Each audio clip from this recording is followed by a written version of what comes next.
As lawmakers here in Washington turn their attention to the next fiscal year in hopes of avoiding a government shutdown in September. The clock is ticking. I'm Joe Matthew alongside Kaylee Lines in Washington. Kaylee, Congress has plans to do a few other things first, like claw back money that was approved in the last budget. Yeah, the rescissions package is what the Senate is actively working on and could be one of the complicating factors if Republicans are to reach a bipartisan compromise with Democrats in order to keep the government open and funded. While you may think it feels like they have plenty of time to do so, September 30th still feels far away as we're midsummer right now. Just keep in mind, Congress spends the entirety of the month of August away from Washington. So it's not that many legislative days. 22 days Probably or something? 21 now, Yeah, Kaylee dropped that number on me yesterday, which puts things in perspective here. If you follow this program, you know how difficult it is to write a budget, and we haven't seen a real budget come through regular order with 12 spending bills signed into law in, well, years. And so why would this time be any different? Well, perhaps it won't be. Perhaps it will be. We just don't know yet. What we do know is that there is no deal between Republicans and Democrats at this point, and it's unclear when and if one will materialize. It's also unclear if the aforementioned rescissions package is actually going to be able to pass the Senate, at least in its current form. That's right. We're going to talk about the future of that potential rescissions plan and the aftermath of passing the president's big, beautiful bill coming up with Congressman Chuck Fleischman, Republican from Tennessee. We'll also spend time with Senator Shelley Moore Capito, Republican from West Virginia, to get a sense of what's coming next. Yep, so we have a lot for you this hour from Capitol Hill, but we begin, as always, with a look at Wall Street. And Charlie Pellet joins us with a check on the markets from New York. Hey, Charlie. Hi, thank you very much. And here's what's going on. We got the S&P 500 index trading close to a record, just a few points away from its all-time high. The S&P higher by 15 now, up by about 0.2%. An upbeat outlook from Delta spurring an industry rally. The Dow up 242 now, up 0.5%, 44,700 by the way on the Dow. NASDAQ down 5 right now. Little change, has been swinging between gains and losses in the red right now, but the key takeaway for NASDAQ, a little changed. 10-year at 4.36% with a 2-year that's currently yielding 3.88%. Spot gold flat on the day, up less than 0.1%, 33.15 the ounce, and tumble for West Texas Intermediate crude down almost 2.5% right now, 66.72 for a barrel of WTI. Bitcoin 112,681 on Bitcoin, trading at a record. Bitcoin up by 1.7%. Delta reinstating a profit outlook for the year, says travelers are coming back. Delta Airlines ripping higher. Delta right now up by 12.4%. Other airlines also advancing. American Airlines Group up 12.3%, and United Airlines Holdings up by 15%. JP Morgan Chase CEO Jamie Dimon says a EU-US tariff framework needs to get done. Dimon making that remark in Ireland at an event with Deputy Prime Minister Simon Harris. Again, recapping, S&P right now higher by 16, up by about 0.2%.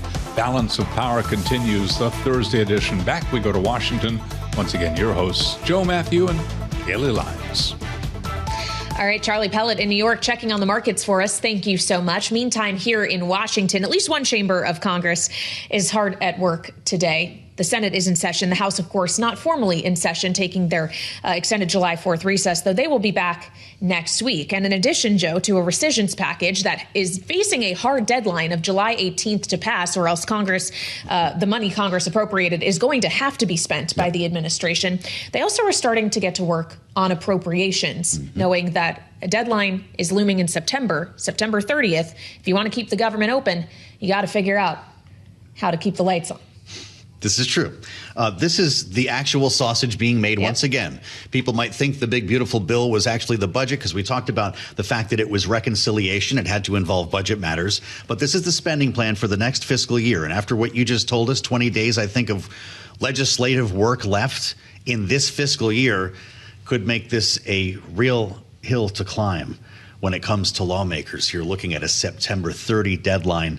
Eric Wasson is covering all of this for us from Capitol Hill, reporting live for Bloomberg. Eric, here we go again on this process. How difficult is this going to be? You know, I just came from a Senate Appropriations Committee. This is the spending panel in the Senate. very interesting votes. They're moving forward with 3 bills funding the Commerce Department, NASA, Agriculture Department. They're really differing from the Trump administration. The Trump administration has put forward a budget with deep cuts to domestic agencies. Here we're basically seeing sort of basically flatline budgets, but resisting cuts in personnel to the Weather Service, resisting cuts to NASA. So the Senate, at least, is already drawing a line in contrast to the House and the White House on these deep budget cuts. There are also skirmishes going on trying to require the same level of federal personnel. The government, Trump administration is undertaking mass layoffs of federal workers, but there seems to be some ability to still give them some discretion. We're seeing this played out in real time. A very interesting amendment by Chris Van Hollen to require the FBI to move to Maryland, which was the plan until Trump said it's going to move across the street to the Reagan building. That actually passed as Lisa Murkowski sort of become a maverick Republican, backed the amendment. She's very concerned with the administration's doing. Big picture, it's going to be very hard to get spending bills done by September 30th. I'm expecting another stopgap measure, maybe to Christmas, but there's going to be a major battle over this rescissions package, over the administration's attempt to impound and seize funds, which is just roiling the ability to get these bipartisan deals. Susan Collins, the head of the Appropriations Committee, told me exclusively that there are going to be amendments to the rescission package that she's going to propose, but she's worried Democrats will come back, even if she proposes saving PBS or parts of NPR from cuts, and vote those amendments down in order to play politics to make her re-election effort that much harder. Well, so when we consider the rescissions package, Eric, if it's going to make it harder to get any kind of ultimate spending deal with Democrats, is there a chance that it doesn't pass at all, even in changed form? I think there is. Susan Collins and Lisa Murkowski are on the record opposing it in its House form. They could perhaps vote for it if the Collins amendment passes. There are other members like Jerry Moran of Kansas, Tom Tillis retiring of North Carolina, Bill Cassidy of Louisiana, who are concerned. They may in the end vote for it. You need more than just Collins and Murkowski to vote against it. This can pass with just 50 votes. And that's the point Democrats are making. Normally these spending bills require 60 votes. The Republicans can then come back the next week and just with 50 votes cancel things that they didn't want. They feel that's undermining any ability to get a bipartisan appropriations bill done. I do think eventually we may see a government shutdown. I don't think it's going to be October 1st. It could be later in the year, however. All right. Bloomberg's Eric Wasson covering Congress for us live from Capitol Hill on Bloomberg TV and radio. Thank you so much. And now live in our Washington, D.C. studio, someone who is intimately familiar with this process as well, sitting on the Appropriations Committee in the House, Congressman Chuck Fleischman is joining us, Republican representing Tennessee's 3rd District. Congressman, welcome back to Balance of Power. Always great to have you and nice to see you in studio. Thank you. Because you're here in studio, I could see you nodding along when Eric was suggesting it's going to be really hard to meet that September 30th deadline. You're betting on a continuing resolution. Well, I'm an optimist. I'm always betting on a budget, but probably if you look at where things are, we never want to see a government shutdown. I've lived through 3. It's not good. It costs more to reopen, and it just really is disadvantageous for the entire nation, including markets and the like. But what do I think will happen? I'm actually writing the energy and water bill for appropriations. We're going to mark that up next week in full committee. But the reality is, you look at the clock and things like that, probably a short-term CR, he's right. We do not want a government shutdown. But the key thing to remember, and I try to tell my friends in my party this, it's going to take 60 votes in the Senate to get an appropriations package, unlike reconciliation. So will Republicans have a posture that involves Democrats in this process? What are you hearing from your colleagues across the aisle? That's an interesting question. Right now, we're not receiving any help from Democrats. I can tell you with pretty certainty that my bill will pass out of my committee next week with all Republican votes. Now, when we go to the floor, that may be a different story. We have, obviously, 3 wonderful factions in our party. Our moderates are center-right. I'm in the center-right. And then our folks who are further to the right. So we've got to make sure that we hold our Republican votes together. But every once in a while, when we see increases, for example, in the Office of Science, which I'm going to put forth, in nuclear energy, and I'm getting tremendous bipartisan and bicameral support. Young progressives who agree with me on nothing come to me and support me on new nuclear. So we've got some things in some of these bills that are going to be attractive. I just don't know whether or not their leadership team in the House and in the Senate will allow them to do that. But the country does not want another continuing resolution. I don't think we've ever had 2 in a row. They're never good. They're preferable to a government shutdown, but they're never good. We need a budget. Well, and so if getting Democrats on board with the budget is required here, to your point on needing 60 votes in the Senate, do you see the rescissions package currently being considered by the Senate as posing a danger to that bipartisan effort? There's no question that it's less palatable to our friends in the Senate, both Republican and I think Democratic over there, largely Democrats. It will have a much easier time in the House. Remember, the rescission is rescinding, taking back money that's already been appropriated. Which is why Democrats are saying, why would we make an appropriations deal with you if you can recant on it? Indeed. But going forward, and again, the eternal optimist in me says, let's look forward, let's get our budget done. The energy and water bill that I've written this year for the House is as strong as it was in 24. We passed it. It was great for energy, especially new nuclear. 25, we didn't get there. Why? Because of the continuing resolution. So the reality is you get out there, you put your best work product forward. The other Cardinals, subcommittee chairs on appropriations, Republicans have written very good bills. We've passed some. Some are going to be very difficult to pass. What do you think about the Mike Rounds of the world who worry about eliminating funding for NPR? And I ask you this because, I believe it was Bill Cassidy said last evening, a senator from Louisiana, we've got to cut the funding because it's a partisan operation. But there are some lawmakers like Senator Rounds who say this is a lifeline for people in rural areas. You might not like what's on the NPR network, but these local newsrooms are delivering critical emergency information. Does he have a point? Well, he has a vote. I don't know if he has a point, but he has a vote. And I have heard that rhetoric coming from some of my Republican colleagues. Yeah. And prior to this discourse, I never did understand or know that that dynamic was out there. They feel that that is a lifeline to many areas in rural America. So if a senator particularly feels that strongly about it, it is going to have to be addressed. Again, there's not always an equal weight between the House and the Senate. One senator can really derail or stop a process. So we have to listen to that. However, we need to see strong reforms. I think at NPR there are things that are done there that really need to be addressed. I would like to see more of a political balance like we do on your great show. We've got to listen to both sides and let the American people then make their decisions. But I come from the right, others come from the left or the center. But the reality is we need balance. Well, as Joe makes the point about the role of public notification, especially in these rural areas, that brings me to a question around emergency response, given what we've just seen play out in Texas, what frankly is still unfolding before our eyes with so many people remaining missing in hill country. Tennessee is obviously no stranger to natural disasters either.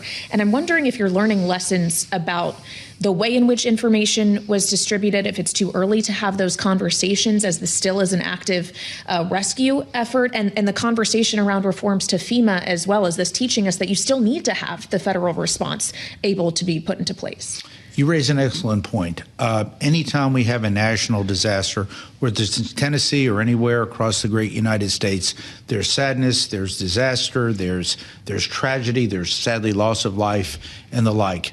After the event, we can learn from these events, sometimes how to predict these. We've seen Doppler radars and things put in my state over the years to watch hurricanes and watch tornadoes. There's a lot of tornadoes in Tennessee that touch down. These flooding incidents were horrific. The one in Texas is of a magnitude I don't think that we've seen in a long time. It's really, really horrible. FEMA will be looked at. Obviously, I know Christy Noem very well. I actually came into Congress with Secretary Noem. Wonderful lady. She'll do a great job. I think President Trump will do a good job. But I think the American people want to see reform. They want to see these largest federal organizations, agencies that have just really year after year just had bigger budgets, bloated budgets, and have not really spent wisely. I think if we start to spend our money more wisely, they need to be funded. I don't think you'll see FEMA go away, but I think you're going to see a reformed, stronger FEMA, as well as other federal organizations that are going to be more responsive to their ultimate constituents. Well, this event in Texas also reminds us of the improvements needed to the grid, the electric grid that we talked to you about a lot, hardening the grid as well. We just saw the president's big, beautiful bill pass. You were part of the celebration, of course, and we saw a watering down of incentives for solar and wind. Did this bill do enough to secure nuclear, which is one of your most passionate issues. Thank you. Yes, it did a lot for nuclear. At first, we were very concerned. I was very concerned, as was our very good Secretary of Energy, Chris Wright, wonderful man, doing a good job, about the nuclear tax credits. Excuse the pun, nuclear is hot right now. There's a lot of private investment. Markets are moving towards investing a lot of capital, and that was not the case 5 or 10 years ago. New nuclear is so important. Big nuclear is important. I mean, the larger nuclear power plants. We're seeing 3 Mile Island reopened. We're going to see a power plant in Michigan, an older one opened. We had Vogtle in Georgia. So we're going to have small, mid-size, and larger nuclear power plants. It's reliable. It's resilient. But yes, the big, beautiful bill was very good for nuclear. I don't think it was as disadvantageous to some of the things as solar as some of the people think it will be. Solar, I think, is here to stay, but it's got to find its place in the market. Wind has problems. Wind has major, major problems. But ultimately, we're going to see natural gas come back very strong. I think it's a very good bridge fuel. We're seeing TVA, my utility, building more gas as we get to nuclear. Nuclear is incredible, but new nuclear right now is going to take a lot of capital to build the first of a kinds. But when you build the 10th and the 100th, it will drop down in costs. But the nuclear industry in America is booming in every way. Well, and when we consider the role nuclear may have in powering artificial intelligence and data centers going forward, to get that power to a data center, to allow the data center and the data centers being built to allow that to happen, you need copper for a lot of that transit. And the president says effective August 1st, there's going to be a 50% tariff on copper. Do you worry about the potential ramifications of that, knowing that by and large, it does not seem we have adequate supply to meet the kind of demand that we are expected to see? We're going to wait and see where the president goes with copper, but you're absolutely right. Not only copper, but there's other metals and minerals that are important for this process. It's one of the reasons I support our national labs through the Office of Science. I think I have the best in the country at Oak Ridge National Laboratory in Oak Ridge. But the reality is our labs are looking at ways to use other products. Unfortunately, the Chinese have about a 90% share of this market. They control a lot of this market. We've allowed that to happen. As we regain some of that control with existing rare earths and things like that, it's important. But the reality is maybe we can use our labs to go out and find alternates that are more reliable, less expensive, more resilient. And that's part of our great national research that I don't think any other country, even the Chinese, can match. We actually spent some time with a young nuclear entrepreneur who was at the White House a couple of weeks ago to talk about the future of this technology. The governor of Utah joined him on the air to talk about their project together. How quickly will we see these small modular nuclear reactors being permitted for use? I realize a big nuke plant is another matter, but these small modular reactors could be something that we see much sooner. Well, fortunately, in the great state of Tennessee, with our great utility, the Tennessee Valley Authority, we actually have a permitted site at Clinch River. And that would be for an SMR, a small modular reactor with less output. They're smaller to build. They're easier to license. They've chosen a GE Hitachi model, which basically uses the existing fuel supply. So when you talk SMRs, you have to say, what would the SMR of today look like, and then maybe the SMR in 5 or 10 years. The reason for the other SMRs, we have very good designs out there, TerraPower, X Energy, but they require a higher fuel. It's called HALEU. And actually, sadly, Russia produces a lot of HALEU. There's going to be a ban on that in 2028, but that's why I've worked so hard in fiscal 2024 to put up $2.7 billion so that the United States could then begin to have HALEU and LEU. Of course, we have LEU as an existing fuel, but we want to start enriching uranium domestically again. Think about it. We're the birthplace of the Manhattan Project. We started this technology, and we've let it basically wither away. America is coming back, so we have American companies doing it. We're attracting other foreign countries to this. Urenco and Orano are in the space, but Centrus is an American company doing this. So that is the fuel end of that. But right now, to get one built, we need to use, in my view, existing fuel supply, LEU, that they're using in the big plants, and designs that work. So Tennessee will lead in this regard. Utah will also be leading, and our friends in Idaho. I can't leave them out. Well, on the subject of Tennessee, knowing that, of course, you're fresh off of the effort to pass the One Big Beautiful Bill, what impact are you expecting in Tennessee of the changes that were made in that bill to the way in which Medicaid benefits can be accessed and distributed? Who qualifies for them? What are you preparing your constituents for? It's another great question. I just returned from home. I flew up this morning from Chattanooga, so I've been here in Chattanooga the past few days. I came up to have dinner with our great speaker, Mike Johnson, tonight. Most of my constituents, not all, everywhere I went, in rural America, very, very strong for the Big Beautiful Bill, no question about that. In Oak Ridge, I went up there, the same situation.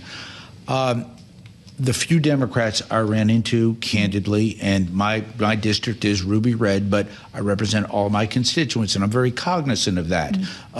Just as I tell friends of mine who are Republicans in Massachusetts and in blue states, their voice needs to be heard too. We're all Americans. The Democrats in the district are livid. They do not like this bill. The Republicans and independents I spoke with, very, very positive about that. Why? Number one, we raised the debt limit. That does not get talked about much. We raised it by $5 trillion. Why is that important? We were on the verge of a default. Yep. And give President Trump good credit. When he was talking to the members about why we needed to pass this thing, that was a sleeper that most people don't want to lead with. That's not your best card that you want to play with the American people, especially in our party. I mean, those are the strongest calls I'll get at our office when on the precipice of raising the national debt. But they say, no, don't do it. We can never go into default. Yeah. So that was done. The tax situation is something that's going to impact most people. No tax on tips. I eat out a lot. The servers are happy. But overwhelmingly, where I live, it's not a hard sell. In bluer states, it's going to be a hard sell or a no sell. Congressman, it's great to see you. Tell the speaker we'd love for him to join our conversation next time you come to see us. Yes, sir. I should let everyone know. Well, we like visiting with you. You're writing books now. This is a novel, Once Upon an Empire by Chuck Fleischman. Kaylee, the review on the cover is from Kevin McCarthy, a former speaker of the House of Representatives. And he Congrats on the new book. And I got a wonderful letter from Donald Trump. He read it and liked it. It's political fiction. I promise all my works are works of fiction. Yeah. So it's time to make America think again. We're going to stick with the facts here for now. Congressman, great to see you. Chuck Fleischman, as we add the voice of Senator Shelley Moore Capito, another Republican member here with the idea of rescissions coming up very quickly here from West Virginia. Senator, it's great to see you back on Bloomberg TV and radio. We were just discussing this $9 billion+ rescissions package. Will it pass? Well, I think we're going to be considering it next week. We are now looking at the details of the rescission package. It's a $9 billion package, mostly USAID, but also Corporation for Public Broadcasting. And we may make some adjustments there in terms of where we think this may have gone too far in some cases. And so we're in the process of that right now. Well, and will the end result of that process, Senator, risk being that Democrats do not find themselves ultra willing for a bipartisan compromise on appropriations, on keeping the government funded beyond September 30th, because they know there's always a risk that funding gets rescinded? Well, I think that the Democrats are certainly making that argument. I think basically the overwhelming opinion across the country and what President Trump campaigned on is that the USAID money, much of it, and this is not cutting all of it, of course, but much of it is used for ways that are really not benefiting global health and others that it's advertised for. And also the fact that the Corporation for Public Broadcasting, particularly on the NPR side, has for years been very much a left-leaning organization, and why are we using our taxpayer dollars for this? So these are pretty well-defined areas that the president talked about, so the Democrats shouldn't be surprised by this. We are in appropriations. I just came from my appropriations meeting. It could be a rocky road here, but we did pass 2 bills out of committee, so there's a plus. Would love to hear a little bit more about that, but I'd also like to ask you first about the president's big, beautiful bill. Senator, I saw some local reporting from West Virginia that you were met by a small band of protesters at not a town hall, but a ribbon-cutting event in Fayetteville, in your home state. Do you have any buyer's remorse for this bill, concerns about changes to Medicaid, or will you tell us that these were Democratic activists and this is the cost of doing business? Well, you know what? I stopped and talked. We talked 10, 15 minutes before the event. It was opening up a really beautiful bike trail in Fayetteville, West Virginia, so I'd invite visitors to visit it. And, I tried to talk about the facts of the bill.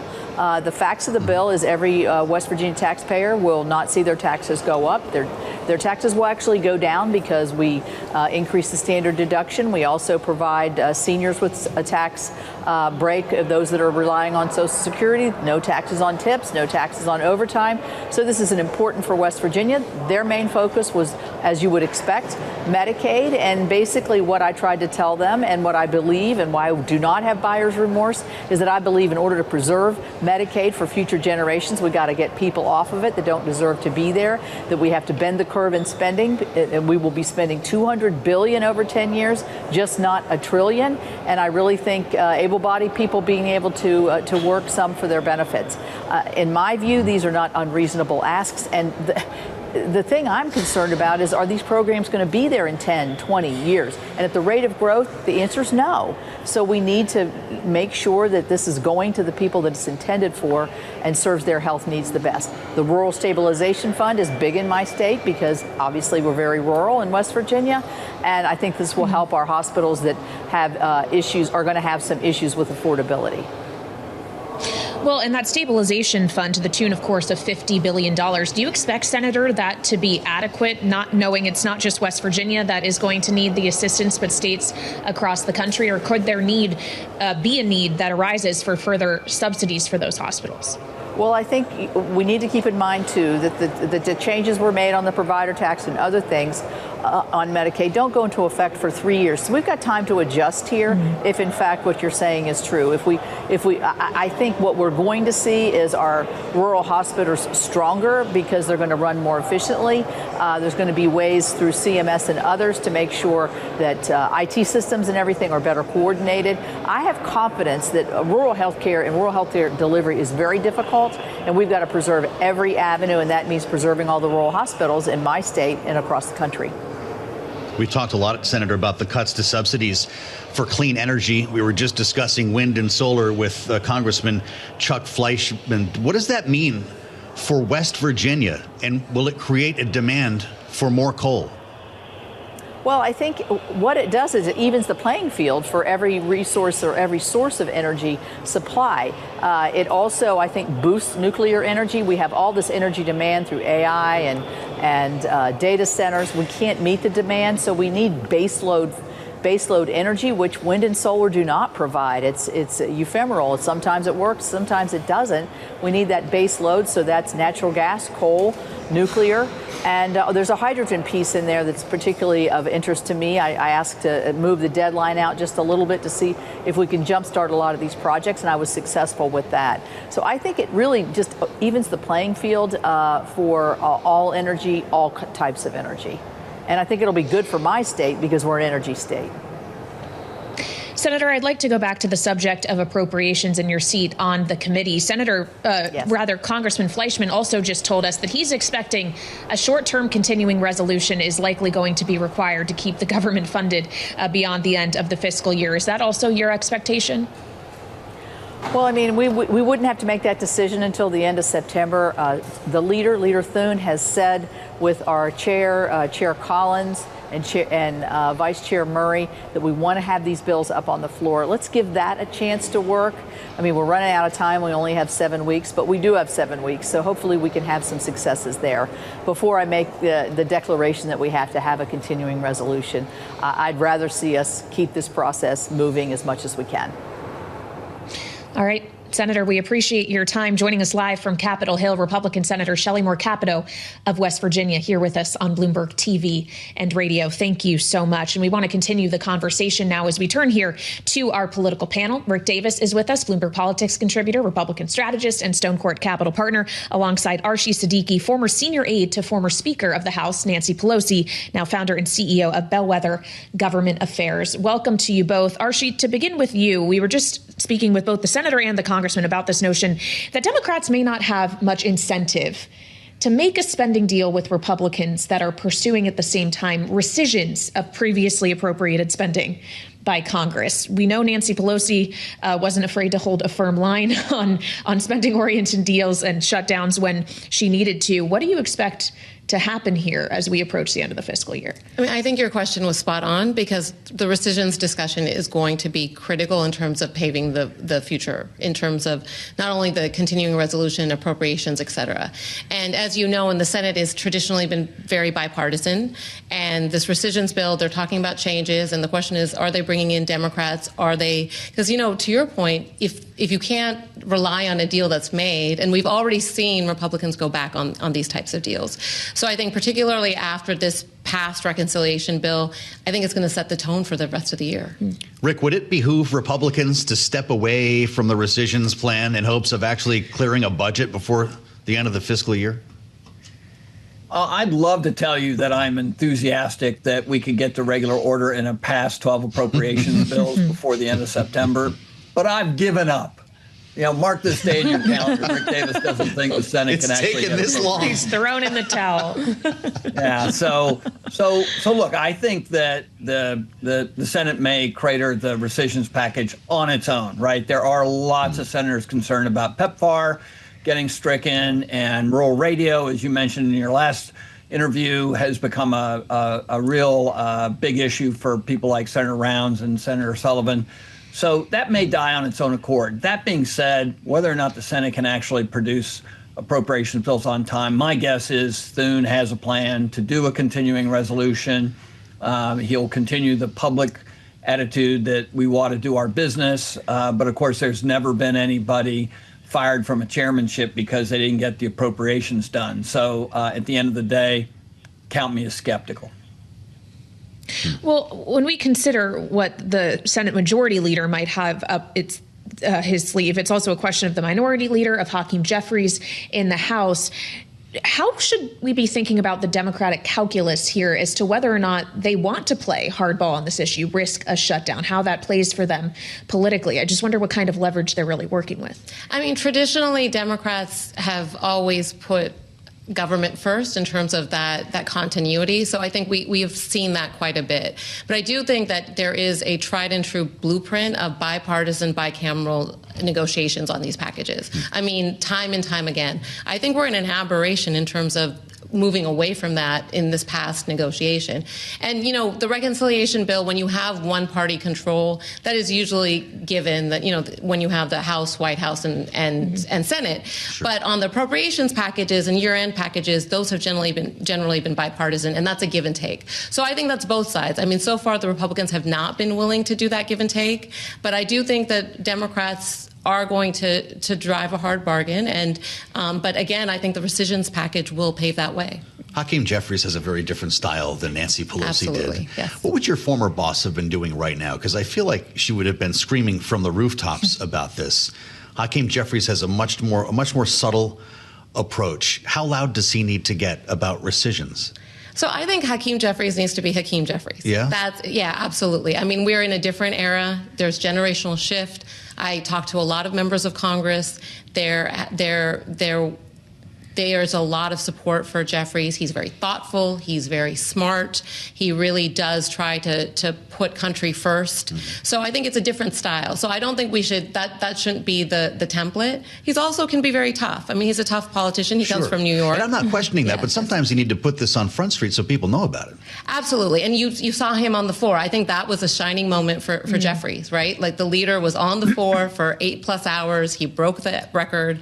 So I think from that perspective, I think Democrats are very united against this bill because it really represents, it's not the usual tax bill that we've seen in the past. It's an ideological bill in many respects. So I think that's going to serve as the blueprint for Jeffries going forward.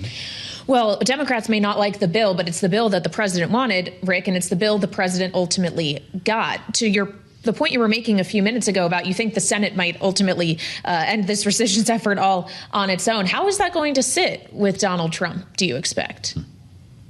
Well, you know, it's interesting. When the bill was first submitted, there wasn't really a strong commitment by the White House. They said things like, well, you know, we've got more we can send if this one goes through, you know, kind of raising the question that, like, how committed are you to really drive this through? And so, you know, I think this is actually, you know, sort of ball in the Senate court. it's really up to them to decide whether or not they want to see another $100 billion of rescissions coming from the White House, because if this doesn't pass, it's highly likely to raise questions inside the White House whether this is a good commitment of their time and effort, with Congress. They've got a lot of agenda items that they need to get through Congress, and rescission packages have historically never fared well. And in this case, especially when you think you have a backlog of hundreds of billions of dollars of more rescissions to come, does Congress really want to get in that business? I mean, these are very difficult votes for some of these members. And, how many times are you going to ask them to walk the plank? Just have 30 seconds, Archie. If this doesn't pass, is this the last vestige of the Doge?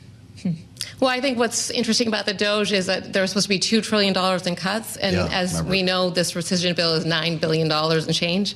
So I think that speaks for a lot. Bit of a delta there. Yeah. A little different. Yes, indeed. Archie, thanks for joining our panel. We'd love to have you back as soon as we can. Archie Siddiqui and Rick Davis with a smart conversation you'll only hear on Balance of Power here on Bloomberg TV and radio. We've got a lot more to follow here in the program. Alongside Kaylee Lyons, I'm Joe Matthews. Stay with us on the fastest show in politics. This is Bloomberg. Here in Washington, where we, of course, are keeping track of domestic developments and changes on that front, but changes in geopolitics as well, or at least changes in attitude, it seems, on the part of President Donald Trump when it comes to the ongoing war between Russia and Ukraine. Of course, remembering he promised to end the war on day one of his presidency. Here we are in July with still no ceasefire agreement having been made, though his administration has been pushing for one. And he's expressed increasing frustration with the Russian President Vladimir Putin in that regard.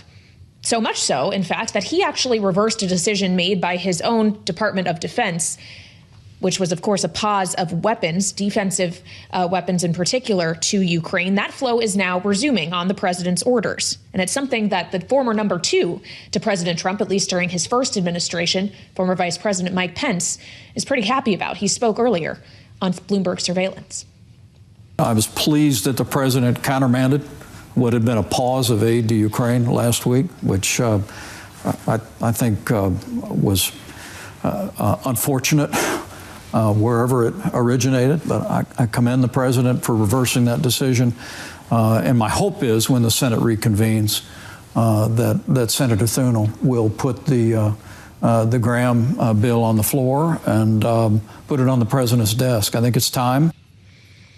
Countermanded is an interesting word that Mike Pence uses there, and we want to bring this to an expert, a voice of experience. David Scheimer spent time as the director of the National Security Council's Eastern Europe and Ukraine piece, director for Russian affairs in the Biden White House. He's now senior research scholar at Columbia University's School of International and Public Affairs. Joining us from world headquarters in New York, David, it's great to have you on Bloomberg TV and radio. Bring us inside the bubble for this. Have you ever heard of an instance quite like this, where the civilian leadership of the Pentagon acted without the approval of the commander-in-chief? Great to be here. It's hard for me to comment from the outside on the precise decision-making that's occurring on the inside. But what I can say is that when I was serving at the National Security Council, there was a robust interagency process where on a daily basis, decisions were being made on support for Ukraine at meetings that were chaired by the White House with participation from the Department of Defense, from state, from the intelligence community, and from others, such that coordination would take place and folks being overruled after the fact wouldn't actually have to occur. Whether that process is still taking place, I think is in some doubt given the tumult and changeover at the National Security Council and elsewhere. And I do think that this is a reminder as to the value of having a robust, rigorous government decision-making process around issues as serious as these. Well, so putting aside how exactly the initial decision was made, let's focus on the president's decision to reverse the initial decision, to resume the flow of aid to Ukraine, knowing that there was a time at which we thought that Ukraine did not necessarily have the explicit support of this particular president. What does it signal to you, David, that this reversal happened, what it means for the way in which the president may be looking at the conflict between Ukraine and Russia now versus before?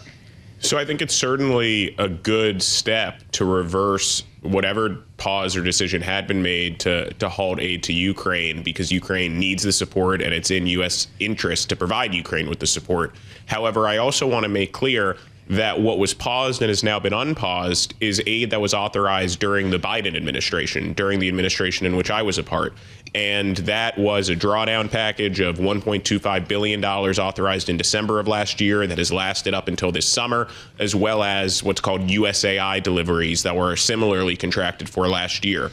And the problem is that those deliveries are running out. And so even though the pause has been lifted, which again is a good step, what matters far more is whether this administration will go further and authorize additional new support for Ukraine, which will provide continued flows over time and enable Ukraine to continue to defend itself over time. And I very much believe that they should do that.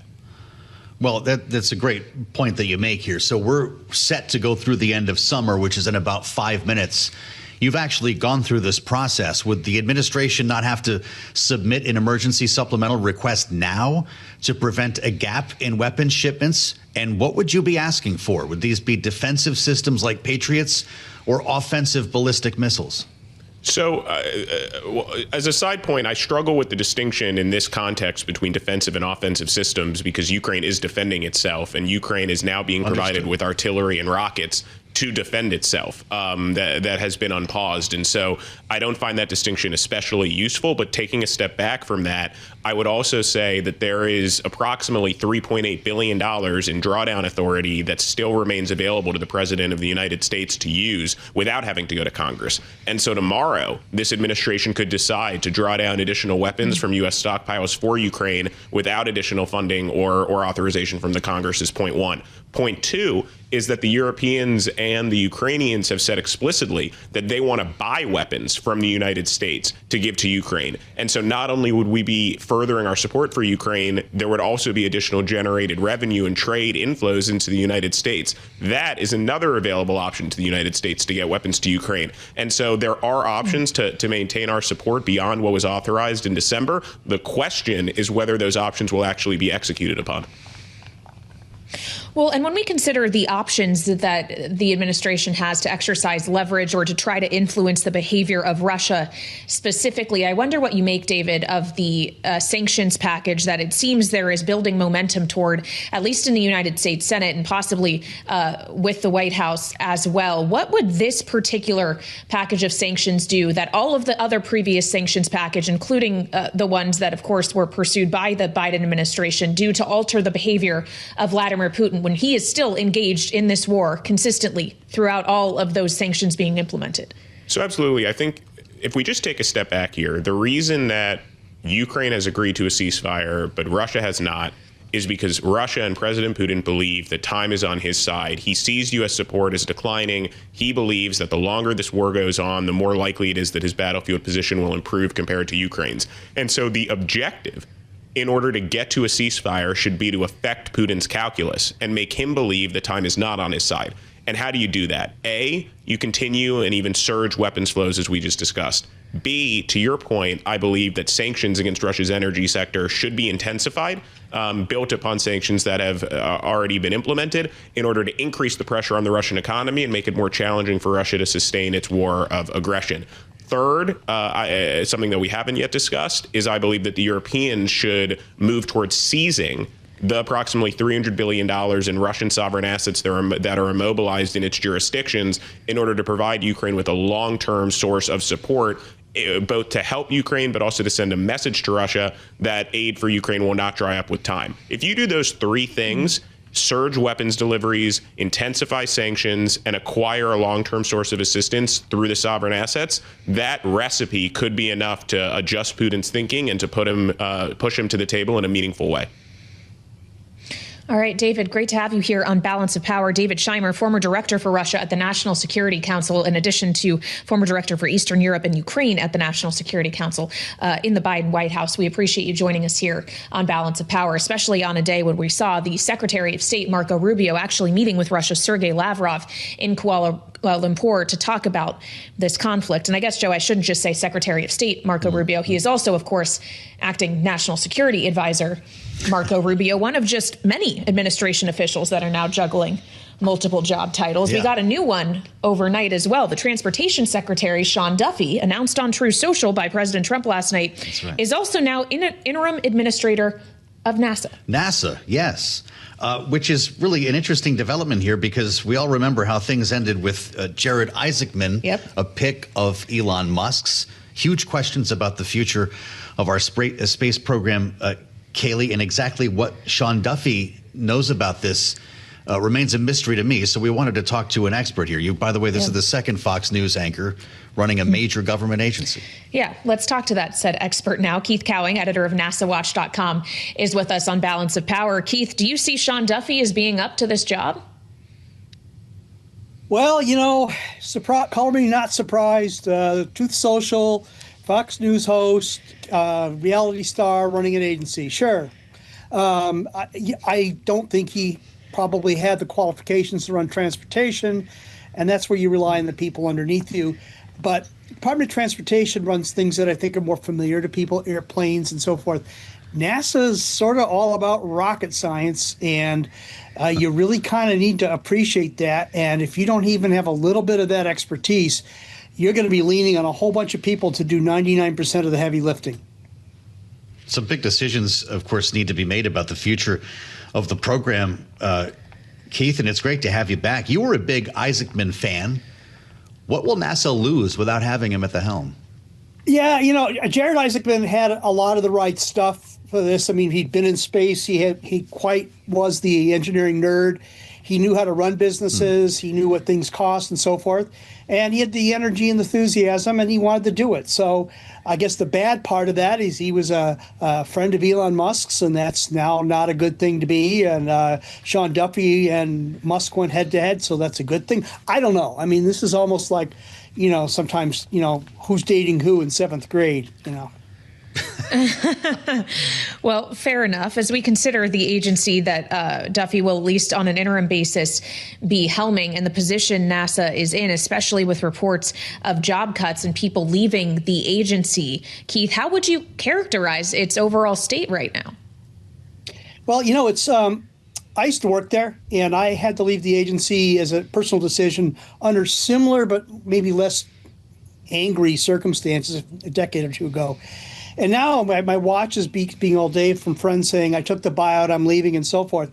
And it's 25-year-olds, 45-year-olds, 65-year-olds, engineers, scientists, managers, and it's dialing up, it's increasing, and people call me at night crying. This is not good. And, the whole thing is with the Trump administration, I heard it today in a hearing when they're talking appropriations, talking about budgets, and we're going to beat China, whatever. All right, let's just say it's a thing to do to beat China in space, science and technology. Okay, lots of smart people, money, missions, good timeline, good planning. That's what you need. Well, what they're doing is they're cutting the budget. They don't have a timeline. They don't have a plan, and they're cutting the smart people up 20, 30, sometimes up to 40% in some places. How is that preparing yourself for beating anybody in anything? It's antithetical to that notion. I'm just waiting for the excuses to what you get once it's all done. I haven't heard it yet. What do you make of the double business card, Keith, that Kaylee mentioned? He's not the first member of the cabinet now to carry multiple jobs. He's running transportation. Is there time to run NASA? I don't know. This seems to be a thing right now. I mean, I guess the FBI guy runs ATF or did, and Rubio's all over the place. I mean, again, what it comes back to is you signed the forms, but you've got, people actually doing the work. And the more ways you're spread thin, the more people are doing your job for you. And so I don't know. I mean, I don't know how this place works. The good thing, though, is that if you want to talk about visibility, is that Duffy has a good relationship with Trump. He can text him. And really, the place at NASA is being run right now by Brian Hughes, who's a former Trump political guy, who's a pal of Susie Wiles in the White House. So if your agency has a direct hotline into the White House and you need something, that's good. But on the other hand, what is expected is that Duffy will be an absolute adherent to whatever the White House tells him to do. And right now, that's cut. That's bad. So, we'll see what happens.